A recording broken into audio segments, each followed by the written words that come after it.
எம்ஜிஆர் குறித்து விமர்சிப்பவர்கள் அரசியலில் இருந்து காணாமல் போவார்கள் என்று திருமாவளவனுக்கு அதிமுக பொதுச் செயலாளர் எடப்பாடி பழனிசாமி பதிலடி கொடுத்திருக்கிறார்.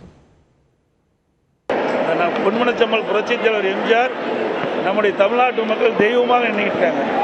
அப்படிப்பட்டவர்களை இவர் விமர்சனம் செய்தால் அரசியலில் காணாமல் போயிருக்காங்க. அதிமுக பொறுத்த வரைக்கும் நான் ஏற்கனவே பல பொதுக்கூட்டத்தில் சொல்லியிருக்கேன், ஜாதிக்கும் மதத்திற்கும் அப்பாற்பட்ட ஒரு ஜாதியை வச்சிடலாம், யாருமே அரசியல் பண்ணுவது என்பது இயலாத காரியம். தமிழ்நாட்டில் பாஜகவால் கால் ஊன்ற முடியாததற்கு காங்கிரஸ் வலுவிழந்ததும் ஒரு காரணம் என்று விசிக தலைவர் திருமாவளவன் கூறியிருக்கிறார். காங்கிரஸ் வளர முடியாமல் போனது என்பதை விட பிஜேபி கால் ஊன்ற முடியாமல் போனது அதற்கு மிக முக்கிய இன்னொரு காரணம். பல காரணங்கள் இருந்தாலும் காங்கிரஸ் இங்கே வலிமை பெற்று இருந்திருந்தால் காங்கிரசுக்கு எதிராக பிஜேபி காலூன்றி இருக்கும். ஒரு தேசிய கட்சி இருக்கிற இடத்தில் காங்கிரஸ் எந்த இடத்தில் இருக்கிறதோ அந்த இடத்தில் வேகமாக பிஜேபி வளரும்.